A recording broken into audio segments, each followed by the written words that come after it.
Hey gang, Kevin here, Life22, and it has been a hot minute since I got a chance to finish all my podcasts on the daily, handle all of the things that I have to handle in a day, and make our way through actually stopping and listening to Audible. So what's happened in the past is during COVID, I listened to like 30 some odd books, 33 books in the first year. And then I want to say it dropped to 20 because I started listening to, peppered in my podcast back in and added some new ones and yada, yada. Now I probably finish like 5 books a year. I really should get cranking on it.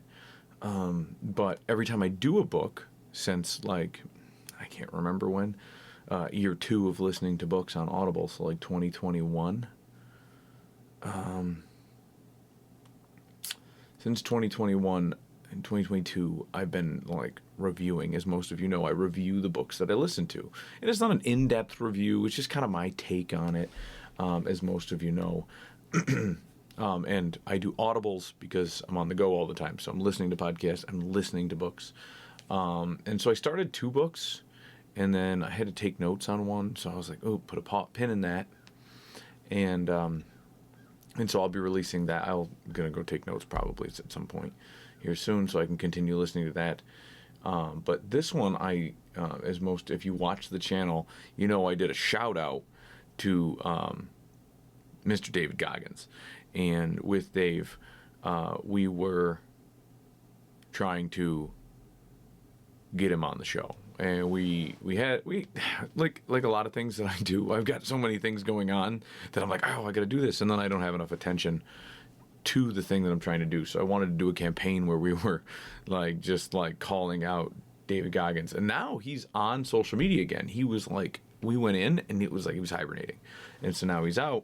And I just finished his book yesterday, his second book. So this is the Never Finished versus his first book, which is Can't Hurt Me. Now, I'm going to go through kind of like a chapter by chapter because I have the chapter list in front of me and kind of give you a brief synopsis of, what the book goes into. But my overall take was it was a good book. It was definitely a sequel to the first. And so if the first book, if you didn't know who David Goggins was, which a lot of people don't, and then they're becoming more and more people, and they kind of just know who he is because of his races, because he was a SEAL, because he's been on, all these different places. And he goes into like his backstory, his life story, and early what created him foundationally as a human being, and where he pulls his strength from, and little tactics and tips that he uses.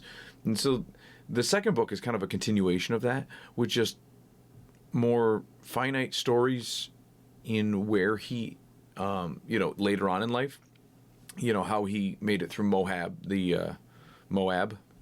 a race, and how he, persevered and pushed people to keep doing it, and how he just kind of goes with like a nope, fuck it approach, like I'm doing it, we're going with it, we're going. And he does that in and out, which you've got to admire his strength, right? And he talks about, some other stories, like he was, how he just had surgery and he wasn't supposed to be, running or jumping out of an airplane, and he's training for, paramedics, and so it's a whole bunch of different things like that. In the second book, I would say it was just more of the first. It was more of the first, but with less of the details, with more details that you didn't know from the first. He interviews his mom. That was a big one in the book. There's just a bunch of things that he does in the book, and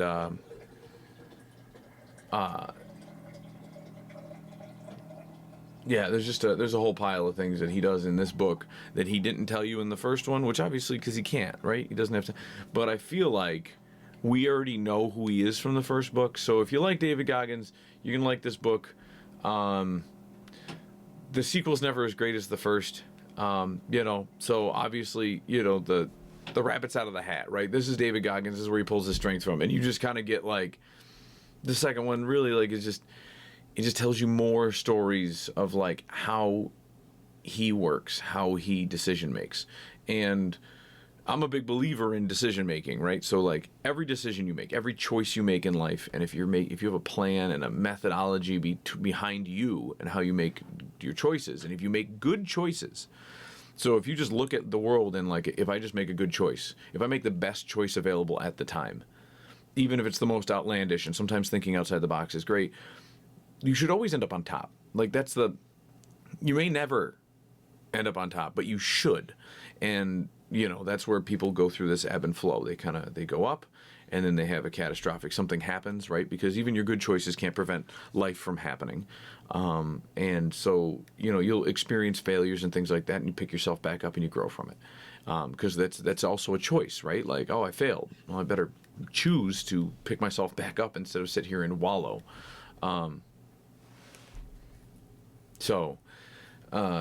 Yeah, that's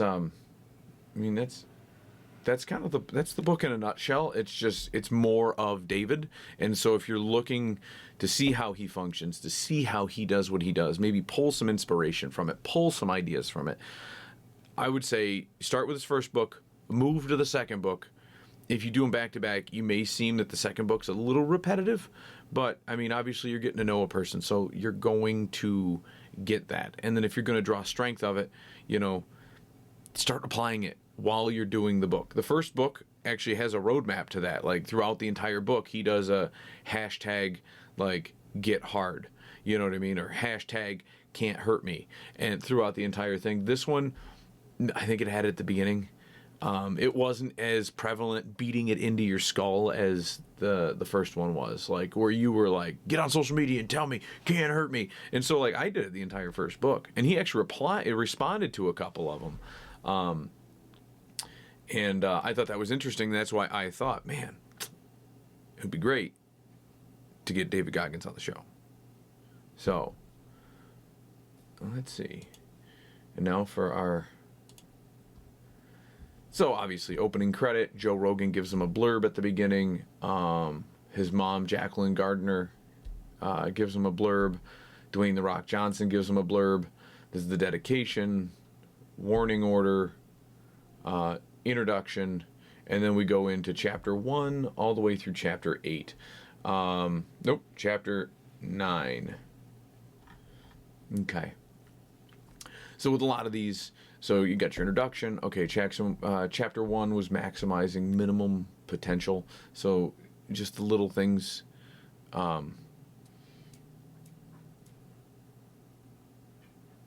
Yeah, anyways, maximizing minimum potential. So it's really just like taking the little strengths that you have and working on them and picking them back up. And in each one of these chapters, he goes in like, okay, so he's got he usually has like a podcast to start the chat, like a pre-podcast to start the chapter. And some of them he didn't. Okay. Yeah. So he kind of like discusses like his take, and then there's the meat and potatoes of the actual book is evolution number 1. Now, I don't believe you get these podcasts if you're not listening to the Audible book. So if you get the physical book, you're going to get the imagery. And the narrator who is in the podcast with David Goggins, while they're discussing each podcast, then the narrator reads the evolution. And then they go and they do a summary. So like podcast 1, evolution 1, and then they do podcast 2, which is the conclusion and the kind of like recapping of chapter 1. Then they go into chapter 2. You get these added audibles where you get to hear David Goggins discussing some of this stuff. I didn't, like I said, I didn't read the physical book, but the narrator also describes towards the end, like, man, the imagery of some of the photos of like your swollen knee and all these other things are just phenomenal. And it just like, it really kind of puts you in the zone. Like, wow, now I can actually see what you're describing. You don't really get that. I'm sure Audible has like an appendices that goes along with this. But anyways, that's always why I like it too, because you get to hear, a lot of times you get to hear the author, which is really cool. You get to hear the author, you get to, there's just a lot of different cool things like that, like, I believe it was, sometimes they don't read the book. Like David doesn't read his book. I've listened to Artie Lang's books before. Like he reads part of it, and then like he goes into rehab, and his buddies. He's like, Artie's a heroin junkie, so I had to fill in today because it's costing him a lot of money to do this, and this guy's broke and needs to sell this book, so I'm doing him a solid. And it's like, that's kind of funny. Not funny because he's in rehab, but it's kind of funny that like he has buddies that are willing to stand up for him, and that's Artie. Like he's a shit show, right? Like that's the like it's par for the course, right? So I'm trying to think who played Princess Leia. Karen Fisher. Carrie Fisher. She read the one book I read of hers. I think she had a couple of them. One of them's like in my library because it was free. And then it was like I listened to it. Like I was listening to it because it popped up, and then like she died, like that week. And I'm like, listen. And so like I'm finishing the book like after she's dead, listening to her talked about it. Like it's just, I think Matthew Perry, he read his book. That was good. And this isn't about other people's books. This is just like, I guess this is just a general podcast and, just on some of this stuff anyways. But yeah, so he does this. And that's the nice part about why I like the Audible is because he will listen to podcast 1, podcast 2. He'll be discussing with the narrator why he did this, why he chose that. You get a little bit more in depth. They may have the podcast in the book. Like I said, no knowledge there. Chapter 2, Merry Fucking Christmas. Podcast 3, Evolution 2, Podcast 4, right? So you got your in and outs. And he's describing like, just like the woe is me moments, and then you get the how he picked himself up. The mental lab, podcast in, evolution, podcast out, a savage reborn. That was chapter 4. 5 disciplines, discipline of discipline. Like, yeah, you need to hone in discipline just as a metric. You need to discipline your discipline, right? So he talks, it's like little tips of advice that like, he's picked up from the military, he's picked up from friends, he's picked up from experience. These are just the little things like, and it's hard I can't give all this to you in a book. Or in a book review. I can give it to you by saying this is like, here's a roadmap, here's my recommendation. If this book is for you, because maybe you're a slather ass, maybe you don't have discipline, maybe you need some discipline, and maybe you need to look at a shining example of discipline and getting hard and staying, just being the monster, right? He has a dragon in him. He's tamed it, and it's been a phenomenal thing for all of us to watch, to spectate. He's a specimen of human like perseverance. Chapter 6, the art of getting hit in the mouth. So every time he turns around, he's getting slugged with something, and then he just shakes it off. Right? That's the reckoning. And then the last one is playing until the whistle. With all the podcasting and out. Chapter 9.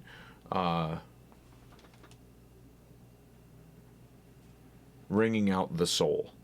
And he does his acknowledgments in his end credits. Something he does discuss in the book, I believe it's either discipline of discipline or the art of getting hit in the mouth. Right around there, it's somewhere around the 60% mark in the book. So in that, he describes like the people that you choose to be in in your foxhole with. So like his pacers when he goes racing and running, he does. When he goes running, he has to he wants to pick people. Like some of them don't even have experience running, but that's okay because they have qualities in them that he knows he needs in somebody. And that's that's something to look for. Like, don't put people in your foxhole that like don't want the best for you, that aren't willing to do what it takes, are not willing to make the tough calls, that are or don't have an attribute that you're looking for, or is far outweighed, right? Like their negative attribute far outweighs their positives, and like they're just gonna drag you down, or they're not gonna be there in the clinch. Like depending on the situation, what people you put around you at that time. And knowing the people around you and the people that you associate with and the people that you can just like think of and be like, this person, that job, this person, this one, I think the discussion to bring back with his of like his childhood with his mom, and there were some revelations that she even bestowed upon him that she had like not told him, and so like we got to hear it like one on one, and you get to hear his mom have the discussion with him, which is pretty awesome. Yeah, it's it's about growth, man. It's about human, just getting your characteristics in order, getting what you need to get done, and like taking examples and letting them become you, right? Like everyone needs a little David Goggins, right? Like everyone needs that, like. Because otherwise, like, if you don't even have any David Goggins in you, like, you're not getting out of bed. You're gonna be fat and lazy. You're gonna like, so. That's yeah, that's what I got for the book. That's what I got for the book, guys. So that was Never Finished by David Goggins. David, I hope we can get you on the show. You can bring Goggins with you. That would be phenomenal. That would be much appreciated, because we want to meet the man, the myth, the legend, and the body that it inhabits, which is David Goggins, right? So there is if you listen to the book, they talk about there's Goggins and then there's David Goggins, or there's David and Goggins. They're two different, like, he kind of like personifies his last name as the monster, right? The dragon that he has tamed, like the Hulk, right? All of a sudden just knocks David out and Goggins steps in, and it's time to persevere. So, but all right, guys, we'll catch you next time on Life 22.